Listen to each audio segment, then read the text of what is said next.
1 2 3, ठीक है, इसमें 3 पद है। तो इसके कुछ रूल्स होते हैं, ठीक है।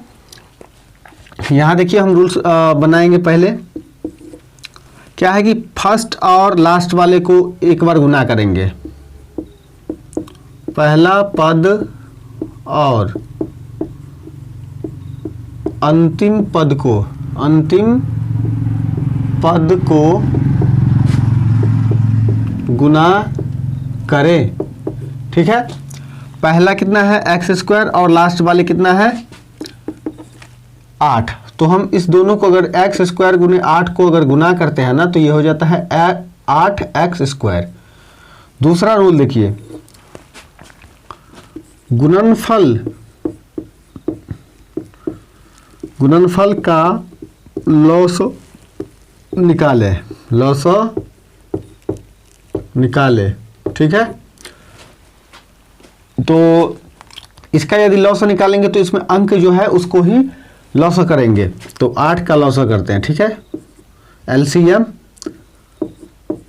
कितना आता है 2 गुने 2 गुने 2, ठीक है। उसके बाद देखिए तीसरा क्या है, इस गुणनफल को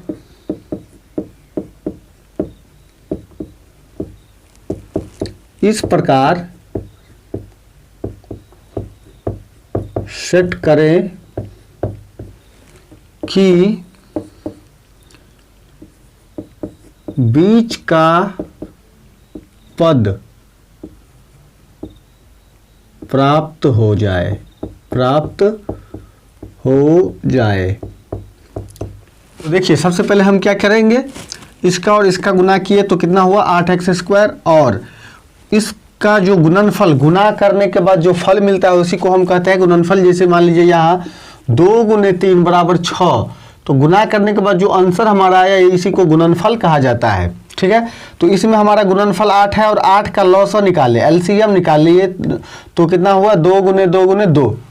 अब इस तीनों 2 को इस हिसाब से हम सेट करेंगे कि जोड़ने या घटाने के बाद इतना मिल जाए, यानी बीच का पद, और गुना करने के बाद ये मतलब इतना मिल जाए, ठीक है। देखिए कैसे सेट करते हैं। इस दोनों को कुछ नहीं करना है, जो भी करना है उस बीच वाले को। तो x² है, आप देखेंगे कि हमको -2 चाहिए, -2x चाहिए। तो इस तीनों 2 को किस तरह सेट करें कि 2x आ जाए। तो देखिए सबसे पहले क्या करते हैं, 2 दूनी 4 हो रहा है हमारे पास, 4 और यहाँ बच जाता है 2। तो 4 में से 2 घटाएंगे तो कितना हो जाएगा हमारे पास 2। लेकिन हमको क्या चाहिए -2, तो इसको माइनस करके इसको प्लस कर देंगे तो हमारा -2 आ जाएगा, ठीक है। और x है इसके साथ, तो देखिए -4x + 2x -8 = 0।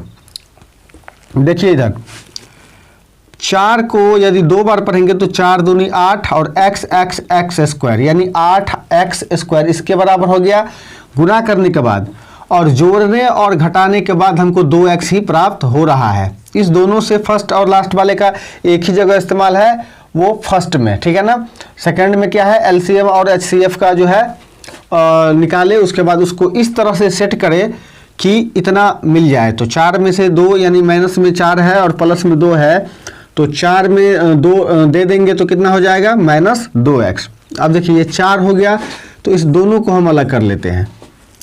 तो इस दोनों में देखेंगे कि कौन ऐसा चीज़ है जो कॉमन है, यानी दोनों में है। तो x दोनों में है, तो x निकाल लेंगे बाहर।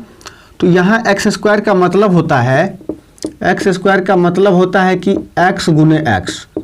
तो इस दोनों x में से एक x ले लेंगे तो एक x बच जाएगा यहाँ पर, माइनस ये x यहाँ आ गया तो 4 बचा। इसमें देखिए इस दोनों में क्या कॉमन है, तो 2 और 8 में 2 कॉमन है, तो क्या करेंगे +2 लिख करके ये 2 यहाँ ले लिए तो यहाँ x बचा, माइनस 2 को कितना बार पढ़ेंगे तो 8 हो जाएगा, तो 2 चौके 8, ठीक है। अब देखिए ये दोनों अगर सेम आ गया तो समझिए कि 100% सही जा रहा है, ठीक है। तो इस दोनों में से एक को हम ले लेते हैं, ठीक है, किसी एक को। तो x - 4 और फिर ये जो बच गया ये और ये, इस दोनों को एक जगह लिख देंगे। तो इसको देखते हैं, x - 4 = 0 और इधर x प्लस 2 बराबर 0। तो x बराबर हो जाता है ये 4 माइनस में है, यहाँ बराबर के दाएं साइड जाएगा तो प्लस में 4 हो जाएगा। यहाँ देखिए 2 यहाँ प्लस में है, 0 के पास जाएगा यानी बराबर के उस साइड तो -2 हो जाएगा। यानी x बराबर हमारे पास कितना निकला, -2 और 4, जिसमें माइनस वाला को उतना वैल्यू नहीं दिया जाता है जितना कि प्लस वाले का। ठीक, अब देखिए क्वेश्चन के अनुसार क्या है कि बहुपदों के शून्य ज्ञात करें। तो शून्य हमारा निकल के आया x बराबर -2 और 4, 2 शून्य का आ गया है। अब इसको हम क्या करेंगे, और शून्यकों तथा गुणांकों के बीच सत्यता की जांच करें। तो देखिए हमने देखा था थ्योरी क्लास में कि होता है शून्यकों का योग, शून्यकों का योग, यानी इसको हम शॉर्टकट में ऐसे लिख सकते हैं, अल्फा प्लस बीटा बराबर होता है -b/a। ठीक है, तो सबसे पहले ये हमारे पास जो समीकरण है उसको हम क्या करेंगे, a b c मान लेते हैं। तो a बराबर हमारे पास हो जाता है, यहाँ देखते हैं, x² - 2x - 8 बराबर 0 है। तो a बराबर हमारे पास हो जाता है, कुछ नहीं है इसके पास तो 1 होगा, और b बराबर हमारे पास है -2, जो अंक होगा उसको उठाएंगे हम। c बराबर हमारे पास हो जाएगा -8, चिन्ह के साथ ही उठाएंगे। ठीक है, ये देखिए एक बार, 1 × x² बराबर कितना हो जाएगा, x²। इसका मतलब है इसके साथ 1 भी है, इसीलिए हम इसके जगह a बराबर 1 लिखे हैं। ठीक है, चलिए देखिए आगे। तो क्या है कि शून्यकों का योग है -b/a। तो हमारे पास b कितना है, -2। तो सबसे पहले इसका माइनस जो है वो दे देंगे, उसके बाद इधर क्या है, -2, उसके बाद बट्टा में 1 a है, तो 1 के बराबर हमारे पास 1 है। तो ये कितना हो जा रहा है, -b/a। ठीक है, और एक होता है शून्यकों के गुणनफल,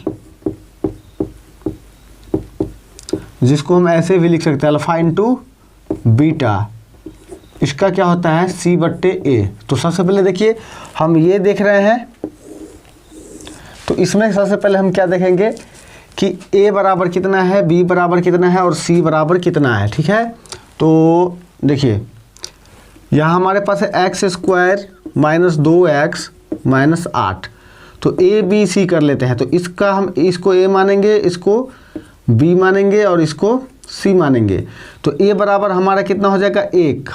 a बराबर हमारा हो जाएगा 1, कैसे, तो देखिए 1 × x² बराबर होता है x²।